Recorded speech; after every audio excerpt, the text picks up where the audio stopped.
हैं, मेरे बच्चे रोलो, क्या तुम्हें अपनी एबिलिटी पे भरोसा तो है ना? रोलो कहता है, नहीं, मुझे खुद पर बिल्कुल भरोसा नहीं है। ये सुनकर ओकेन की थोड़ी हालत खराब हो जाती है और अब ड्रैगन को होश आना शुरू हो चुका है, जो देखकर ओकेन कहते हैं, क्या हमें कुछ होगा तो नहीं? नूर कहता है, रोलो तुम ये कर सकते हो। रोलो फिर ड्रैगन से मेंटली कनेक्ट होकर ड्रैगन को सब कुछ बता देता है, जिस वजह से ड्रैगन अब बहुत गुस्से में है। नूर कहता है, मैं देख सकता हूँ कि ये गुस्से में है। रोलो कहता है, क्या आप भी इसकी बात समझ सकते हो? नूर कहता है, मैं बस इसकी आवाज सुनकर इसका मूड बता सकता हूँ, क्योंकि मैं काफी लंबे समय तक पहाड़ों में रहा था। रोलो कहता है, ऐसा लगता है कि इसे बदला चाहिए और ये करने के लिए ये ऑर्डर का इंतजार कर रहा है।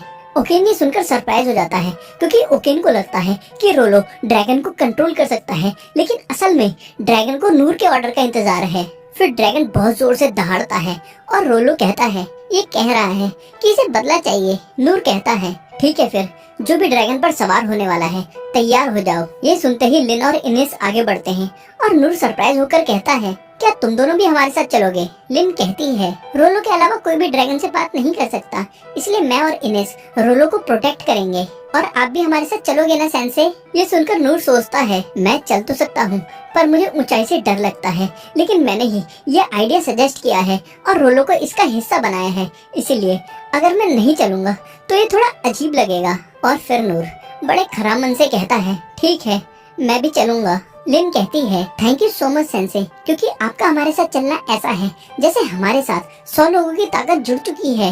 और तभी 2 और मास्टर इनके साथ चलने का फैसला करते हैं और नूर को याद आता है कि ये भी नूर के सेंसे हुआ करते थे। और फिर थीफ क्लास सेंसे कहते हैं, मैं भी तुम्हारे साथ चलूंगा, क्योंकि अगर तुम इतने बड़े ड्रैगन पर सफर करने वाले हो तो तुम्हें छुपाने वाले स्किल की जरूरत पड़ेगी और इस चीज को मैं हैंडल कर लूंगा।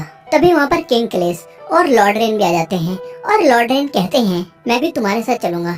और इनेस तुम मिथरा जाने के बजाय वापस आ गई। इनेस कहती है, हाँ, और अब जो भी पनिशमेंट मुझे दोगे आपका ऑर्डर ना मानने के लिए, मैं उसके लिए तैयार हूँ। लॉर्ड रेन कहते हैं, ये मेरी गलती है कि मैंने तुम्हें इतना बेवकूफी भरा ऑर्डर दिया और मुझे खुशी है कि तुम सही सलामत वापस आ गई।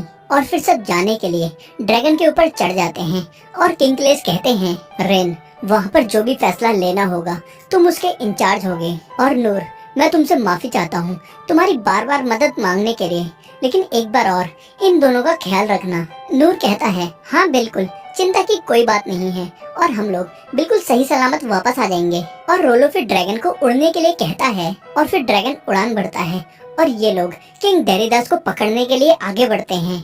और डैनलैंग, जो नूर के सेंसे हुआ करते थे, कहते हैं, क्या तुम्हें नूर से कुछ कहना नहीं चाहिए था, क्योंकि हमने इसे इतने समय बाद वापस ढूंढ लिया। स्वॉर्ड मास्टर कहते हैं, सच्चाई ये है कि नूर को कभी भी अपनी लाइफ में हमारी जरूरत नहीं थी और हम लोगों ने सोचा था कि हम नूर को अपने साथ लेकर उसकी परवरिश करेंगे, लेकिन हम लोग बस अपने बारे में कुछ ज्यादा ही ऊंचा सोच रहे थे। डैनलैंग कहते हैं, सही बात है, क्योंकि नूर बिल्कुल एक कहानी के हीरो की तरह सामने आया है। और स्वॉर्ड मास्टर फिर याद करते हैं कि जब वो बैटलफील्ड की तरफ आ रहे थे तब उन्होंने नूर की पावर को देखा था और कहते हैं, मुझे खुद पर शर्म आनी चाहिए, क्योंकि मुझे लगता था कि मैं इतना बेहतर हो चुका हूँ कि बाकी लोगों को ट्रेन कर सकता हूँ और अब मैं बिल्कुल आराम नहीं करूँगा और मैं खुद को स्क्रैच से दोबारा ट्रेन करना शुरू करूँगा, क्योंकि अब मुझे अपनी कमियां पता चल चुकी हैं। डैनलैंग कहते हैं, तुम कह रहे हो कि तुम्हें खुद पर शर्म आ रही है, लेकिन तुम्हें देखकर ऐसा लगता है कि तुम काफी खुश हो। स्वॉर्ड मास्टर कहते हैं, जो कमाल नूर ने करके दिखाया है वो देखकर मैं खुश हूँ। और अभी दूसरी तरफ ये सभी ड्रैगन पर चढ़ के किंग डेरिडास को ढूंढ रहे हैं, लेकिन वो कहीं भी दिखाई नहीं दे रहा, जिस वजह से लॉर्ड रेन कहते हैं, जितना हमने सोचा था किंग डेरिडास उससे काफी तेज है और अगर वो अपने एम्पायर तक पहुंच गया तो काफी दिक्कत हो जाएगी। और फिर एक मास्टर कहते हैं, उस स्टील ब्रिज के आगे उनका एम्पायर शुरू होता है और मैं जानता हूँ कि हम काफी आगे आ चुके हैं, लेकिन मैं कहूँगा कि हमें वापस चले जाना चाहिए, लेकिन इसका आखिरी फैसला आपको करना है लॉर्ड रेन। तभी लिन कहती है, वहाँ पर देखो, कोई चीज काफी तेजी से आगे बढ़ रही है। मास्टर कहते हैं, ये जरूर किंग डेरिडास की होगा और ये अपनी टेरिटरी के अंदर घुसने वाला है और अगर हम इसके पीछे पीछे इसकी टेरिटरी में घुसे तो हम सही सलामत वापस नहीं आ पाएंगे, क्योंकि मैंने मैजिक का इस्तेमाल करके हमको छुपा रखा है, लेकिन जैसे ही उन्हें हमारे होने का आभास होगा तो मेरे मैजिक का इफेक्ट खत्म हो जाएगा। लॉर्ड रेन कहते हैं, तुम सही कह रहे हो, लेकिन किंग डेरिडास को जाने देने का ऑप्शन हमारे पास नहीं है, क्योंकि इनके पास काफी पावरफुल मैजिकल टूल्स हैं और ये हम पर दोबारा इससे हमला कर सकते हैं, जिस वजह से हम ये मौका इन्हें नहीं दे सकते। तभी इनेस कहती है, लॉर्ड रेन और लेडी लिन, अगर आपकी परमिशन हो तो क्या मैं इस किले को डिस्ट्रॉय कर सकती हूँ, क्योंकि वापस भी हमें यहीं से भागना है, इसलिए अच्छा होगा कि हम इनके डिफेंस को अभी तोड़ दें। लॉर्ड रेन कहते हैं, इनेस हमला करो और खुद को रोकने की कोशिश मत करना। और इनेस फिर बस कुछ ही हमले करके उनके किले को निस्ते नाबूद कर देती है। फिर लॉर्ड रेन कहते हैं, इनेस तुमने अच्छा काम किया, और लिन अब हम जो एक्शंस लेंगे उससे इस जंग की दिशा तय होगी और हम किंग डेरिडास का पीछा इंपीरियल कैपिटल तक करेंगे। और क्या तुम इसके लिए तैयार हो? लिन हाँ कहती है और सोचती है, यहाँ पर हर कोई काफी ज्यादा ताकतवर है, इसलिए चिंता करने की कोई जरूरत नहीं है। और इस सब के ऊपर हमारे साथ नूर सेंसे भी हैं और मैं नूर सेंसे की ग्रेटनेस को समझ भी नहीं सकती। और मुझे यकीन है कि शांति से बैठकर हमारी बातों को अभी भी सुन रहे हैं। और अब हम उन्हें ये सिखाएंगे कि क्या होता है जब तुम गलत लोगों से पंगा ले लेते हो। लेकिन ये बात यहाँ पर किसी को नहीं पता कि नूर या तो सो चुका है या बेहोश हो चुका है और किंग डेरिडास अपनी कैपिटल तक पहुँच चुका है और ये कैपिटल काफी हाईटेक है। और किंग डेरिडास को इतनी बुरी हार की वजह से काफी गुस्सा आ रहा है। फिर किंग डेरिडास जब अपने दरबार में पहुंचता है तब उसके मंत्री उससे पूछते हैं, मैजेस्टी क्या हुआ, आपके कपड़े इतने गंदे क्यों हो रखे हैं और बाकी सब कहाँ पर हैं? किंग डेरिडास काफी गुस्से में कहता है, इतने नाकारा सोल्जर्स को इतने एडवांस वेपन देने का क्या फायदा हुआ, क्योंकि वो उन्हें इस्तेमाल ही नहीं कर सकते। तभी एक मंत्री कहता है, मैजेस्टी वो क्या चीज है? और फिर किंग डेरिडास की खिड़की में देखकर हालत खराब हो जाती है, क्योंकि वहाँ पर द ड्रैगन ऑफ कैलेमिटी है। किंग डेरिडास कहता है, ये कैसे हो सकता है, हमने तो इसे ब्रायनिक वेपन से मार दिया था। ये जरूर उस हीलिंग मास्टर का काम होगा, क्योंकि उसका हीलिंग मैजिक एक अलग ही लेवल पर है। अगर उन्होंने उस ड्रैगन को हील भी कर दिया तब भी वो उस ड्रैगन को यहाँ कैसे भेज सकते हैं? तो क्या इसका ये मतलब है कि उस ड्रैगन को कोई कंट्रोल कर रहा है, जैसे कि कोई डीमन फोक? तभी किंग डेरिडास एक मंत्री से कहता है, वो आदमी कहाँ है जिसने इस ड्रैगन को पहले कंट्रोल किया था? मंत्री कहता है, वो किसी जरूरी काम से सारेंजा चला गया। किंग कहता है, उस चालाक कुत्ते ने अपना पाला बदल लिया। और फिर किंग डेरिडास गुस्से में उस मंत्री को उठा के पटक देता है। रैंडियस जो किंग का बॉडीगार्ड है कहता है, आपको खुद को शांत रखना चाहिए।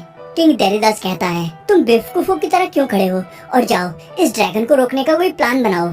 और रैंडियस फिर कहता है, जैसा आप कहें, और चला जाता है। फिर किंग डेरिडास मंत्रियों से कहता है, किरानोस को तैयार करो। ये सुनते ही तीनों मंत्री शॉक हो जाते हैं और एक मंत्री कहता है, मैजेस्टी अभी उस वेपन की टेस्टिंग चल रही है। ये सुनते के साथ किंग डेरिडास एक मंत्री को लात मारकर दूर फेंक देता है और कहता है, हमें इन लोगों को मारने के लिए उस वेपन को बस एक बार चलाने की जरूरत है, और अगर तुम अपना निशाना ठीक से ना लगा पाओ तो माना ट्रेसिंग ऑन कर लेना। मंत्री कहता है, मैजेस्टी हम वैसा ही करेंगे जैसा आप कह रहे हो। और फिर ये लोग किरानोस वेपन से ड्रैगन पर निशाना लगाते हैं और ये वेपन इतना पावरफुल है कि इसके बस लोड होने से ही पूरी कैपिटल की लाइट चली जाती है। और फिर ये लोग ड्रैगन पर फायर कर देते हैं। लिन रोलो से कहती है, इसको बचने के लिए कहो। रोलो कहता है, अभी इतना टाइम नहीं है। इनेस कहती है, सभी लोग मेरे पीछे आ जाओ। लेकिन नूर भागते हुए आगे जाता है और ड्रैगन पर से कूद के अटैक को पैरी कर देता है। और पैरी करने के बाद नूर गिरने लगता है और सीधा जाके कासल के अंदर घुस जाता है। और कासल में से किंग और उसके मंत्री देखते हैं कि किरानोस वेपन की लेजर ने अचानक ही रास्ता बदल दिया है और लेजर फिर ऊपर जाकर फट जाती है और नीचे बनी माना की भट्टियों पर बरसना शुरू कर देती है, क्योंकि मंत्री ने माना सेटिंग ऑन कर दी थी। और इन माना की भट्टियों से ही पूरे कैपिटल को एनर्जी मिलती है। और ये सब होता देखकर उन तीनों मंत्रियों की हालत खराब हो जाती है और वो वहाँ से भाग जाते हैं। और किंग डेरिडास फिर अपनी कैपिटल की ऐसी हालत देखकर रोना शुरू कर देता है। और फिर रैंडियस किंग डेरिडास को मारने का फैसला करता है, क्योंकि रैंडियस को लगता है कि किंग को मारकर ही इस लड़ाई को रोका जा सकता है। और जब रैंडियस किंग को मारने ही वाला होता है तभी नूर छत तोड़कर उनके बीचों बीच आके गिरता है, जिस वजह से किंग बच जाता है। लेकिन नूर जैसे ही किंग की तरफ देखता है, किंग की हालत पतली हो जाती है। रैंडियस कहता है, क्या तुम इस आदमी को बचाना चाहते हो? नूर मना करता है। रैंडियस आगे कहता है, तो फिर तुम हमारे रास्ते से हट जाओ। नूर उन्हें समझाने की कोशिश करता ही है कि अचानक वो सब लोग नूर पर अटैक करना शुरू कर देते हैं। और नूर फिर किंग को बचाने के लिए उसको जमीन पर लिटा देता है, लेकिन इतना जोर से लिटाता है कि किंग थोड़ा सा जमीन के अंदर धंस जाता है। और नूर फिर पूछता है, आखिर तुम मुझ पर हमला क्यों कर रहे हो? रैंडियस कहता है, लगता है ये आदमी स्किल्ड बॉडीगार्ड है, इसलिए हमको इस पर एक साथ हम